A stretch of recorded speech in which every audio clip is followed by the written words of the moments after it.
नमस्कार, समय साक्ष्य के इस बुलेटिन में आपका स्वागत है। आपके साथ मैं हूं स्मिता। चलिए खबरों की शुरुआत करते हैं और सबसे पहले बात करेंगे मुख्यमंत्री पुष्कर सिंह धामी की। जी हां, मुख्यमंत्री पुष्कर सिंह धामी ने शुक्रवार को प्रेस वार्ता के दौरान कहा कि प्रधानमंत्री नरेंद्र मोदी जब से प्रधानमंत्री बने हैं तब से करीब 7 साल का कार्यकाल पूरा हो गया है। इन 7 सालों के दौरान अभूतपूर्व कार्य उत्तराखंड राज्य के लिए हुआ है। ऑल वेदर रोड के साथ साथ भारतमाला प्रोजेक्ट के तहत सड़कों का जाल बिछाया जा रहा है।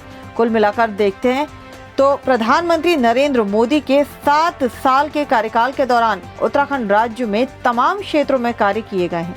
यही नहीं, केंद्र सरकार ने CRIF निधि के माध्यम से 42 सड़कों के लिए 615 करोड़ रुपए की स्वीकृति दी। किसी भी राज्य के लिए बेहतर सड़क होना राज्य के विकास के लिए काफी महत्वपूर्ण होता है, जिसका जीता जागता उदाहरण देहरादून से दिल्ली तक का सड़क मार्ग है। जब तक लोग मात्र 4 घंटे में ही दिल्ली पहुंच रहे हैं। इसके अतिरिक्त प्रदेश के तमाम क्षेत्रों में सड़कों का जाल काफी मजबूती से न सिर्फ बिछ गया है बल्कि लोगों का सफर आसान हो गया है। इसके अतिरिक्त 32,000 करोड़ रुपए की स्वीकृतियां भी उत्तराखंड राज्य के लिए मिल गई है। वहीं मुख्यमंत्री धामी ने बताया कि राज्य गठन के बाद से साल 2017 तक केंद्र सरकार ने मात्र 614 करोड़ रुपए की योजना का राज्य को लाभ दिया था, लेकिन साल 2017 से इन 4.5 सालों के भीतर केंद्र सरकार से एक बड़ा बजट मिला, जिसके तहत अभी तक 1124 करोड़ रुपए की स्वीकृति राज्य को मिल चुकी है। यही नहीं, इन 4.5 सालों में प्रदेश के भीतर सड़कों का जाल फैला है, जिससे लोगों को काफी सहूलियत हुई है। में सबसे पहले जो हमारे यहाँ पर ऑल वेदर रोड है, उसमें कई हज़ारों करोड़ रुपए का यहाँ पर स्वीकृति हुई है, उसमें काम चल रहा है। इसी तरीके से भारतमाला प्रोजेक्ट, उसमें भी पूरे प्रदेश के कोने कोने तक और राज्य के सुदूर स्थानों तक जो है, और बड़े बड़े मार्ग, नेशनल हाईवे जिस तरीके से बने हैं वो पहले कभी नहीं बने थे, और इन 7 वर्षों में ही इन पर बहुत तेज़ी से काम हुआ है, और कुछ तो पूरी भी हो गई हैं और कुछ पूरी होने के कगार पर हैं। इसी प्रकार से 125 किलोमीटर जो रेलवे लाइन है, रेल निगम के द्वारा जो काम हो रहा है, ऋषिकेश से लेकर कर्णप्रयाग रेलवे लाइन, उसका काम भी बहुत तेज़ी से प्रगति पर है। ऐसे बहुत सारे सेक्टर हैं, अगर हम हर सेक्टर की बात करें तो बहुत अलग अलग है, लेकिन आज मैं केवल आप सबके समक्ष जो उपस्थित हुआ है, मुझे बताने में बड़ी खुशी हो रही है कि राज्य सरकार के प्रयासों से अभी जो लगातार यहाँ से DPR बनाने का काम है, लगातार सर्वे करने का काम है, जो सेंट्रल CRIF के अंतर्गत केंद्रीय सड़क अवस्थापना निधि से राज्य सरकार को आज से 2 दिन पहले 615 करोड़ रुपया 42 सड़क मार्गों के प्रस्तावों को स्वीकृत कर दिया गया है। प्रदेश के गन्ना विकास एवं चीनी उद्योग मंत्री स्वामी यतीश्वरानंद की अध्यक्षता में विधानसभा स्थित सभा कक्ष में गन्ना विकास एवं चीनी उद्योग के अंतर्गत डोईवाला, किच्छा, नादेही, बाजपुर के चीनी मिलों के प्रबंधकों तथा चीफ इंजीनियरों के साथ समीक्षा बैठक की गई। पेराई सत्र 2021-22 की तैयारियों को लेकर बैठक में मंत्री ने महत्वपूर्ण निर्देश दिए। सरकारी एवं सहकारी चीनी मिलों के प्रबंधक, महाप्रबंधक की बैठक में उन्होंने कहा कि पेराई सत्र की तैयारी पूर्ण कर लें। इस संबंध में उन्होंने कहा कि चीनी मिलों को घाटों से बाहर निकालने के लिए हर संभव उपाय करें, सभी कार्य समय से पूर्ण करें और खर्चों में कमी लाने के निर्देश दें। इसके साथ ही अच्छे कृषकों को सम्मानित करने के लिए कार्य योजना बनाने के निर्देश भी दिए। बैठक में अधिशासी निदेशक रुचि मोहन रॉयल, मुख्य अभियंता किच्छा DC पांडे, RK शर्मा, मुख्य रसायनविद VN शंखवार, महाप्रबंधक बाजपुर चीनी मिल प्रकाश चंद्र सहित अन्य विभागीय अधिकारी मौजूद थे।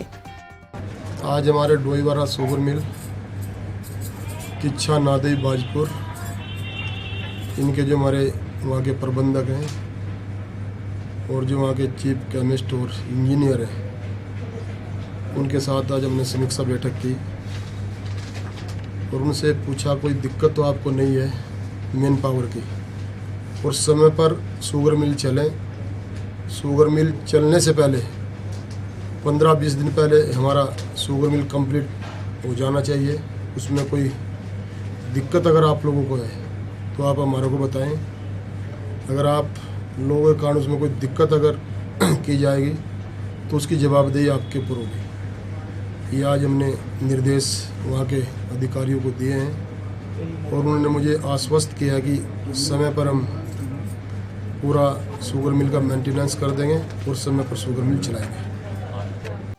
भाजपा मुख्यालय में आयोजित राष्ट्रीय स्वयंसेवक अभियान की कार्यशाला का उद्घाटन करते हुए प्रत्येक जिले से आए हुए स्वास्थ्य स्वयंसेवक कार्यकर्ताओं को कार्यक्रम की रूपरेखा से अवगत कराते हुए बताया गया कि भाजपा द्वारा राष्ट्रीय स्वास्थ्य स्वयंसेवक कार्यशाला 10 अगस्त तक मंडल स्तर तक पूर्ण हो जाएगी।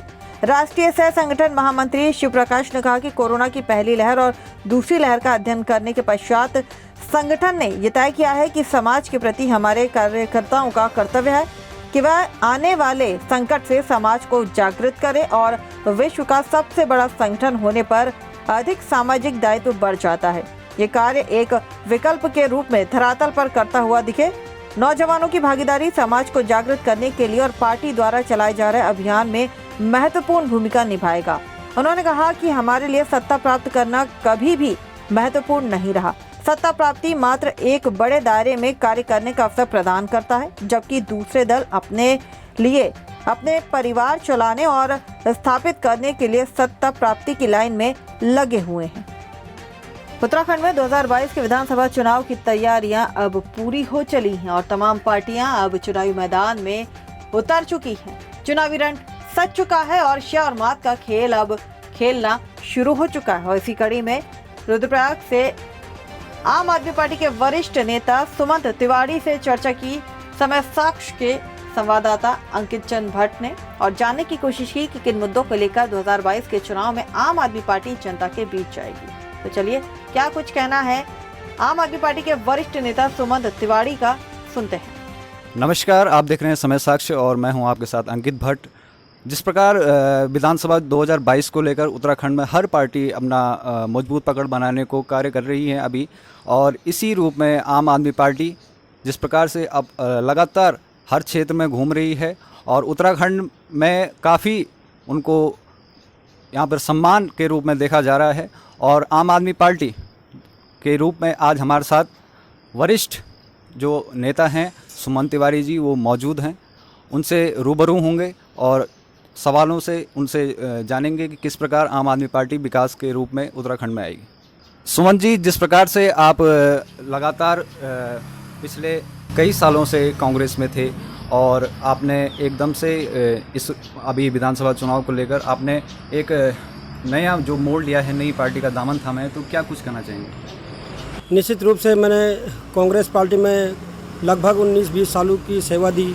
NSY से लेकर यूथ कांग्रेस से लेकर मेन बॉडी तक मैं कांग्रेस में रहा, परंतु कांग्रेस में मैंने देखा युवा जब काम करता है उसका सम्मान नहीं है। और अचानक किसी भी, चाहे नगर निकाय में हो, जिला पंचायत में हो या विधानसभा के चुनाव में हो, अचानक पैराशूट प्रत्याशी आता है जिसका कोई राजनीतिक संघर्ष नहीं, किसका कोई सामाजिक संघर्ष नहीं। जब युवाओं की कदर जहाँ नहीं होगी, युवा वहाँ रहने को तैयार नहीं रहेगा। आम आदमी पार्टी लगातार अपने पकड़ बनाने के लिए और लगातार क्षेत्रों में भ्रमण कर रही है, संवाद कर रही है और काफ़ी उनको देखा नई पार्टी के रूप में देखा भी जा रहा है। तो आपको क्या लगता है कि क्या विकास के रूप में आम आदमी पार्टी उत्तराखंड में इस बार आएगी? निश्चित रूप से उत्तराखंड को बने लगभग 20 वर्ष पूरे हो चुके हैं। एक बार कांग्रेस, एक बार भाजपा, एक बार कांग्रेस, एक बार भाजपा, लगातार 10 साल का कार्यकाल कांग्रेस का पूरा हो चुका है और 11 वर्ष भाजपा में अंतरिम सरकार को लेकर हुआ।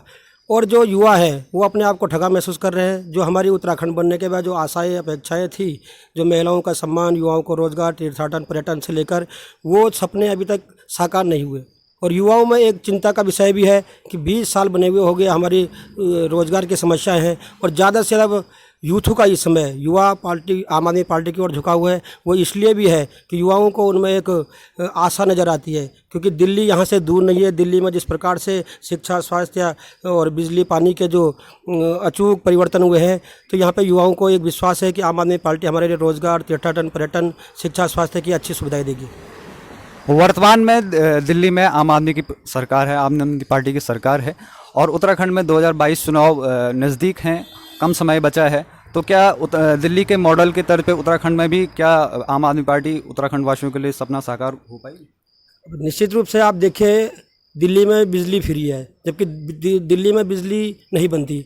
दिल्ली में पानी मुफ्त है, दिल्ली में पानी नहीं आता। उत्तराखंड में तो ये संभावनाएं बिल्कुल वास्तविक रूप से है, क्योंकि हमारा पानी बह के आता है, हम पानी का बिल देते हैं। बिजली हमारे यहाँ पे छोटे छोटे डैम से, एशिया का सबसे बड़ा डैम टिहरी के रूप में है, फिर भी हमको सब फ्री तो छोड़ो, सब्सिडी तक नहीं है।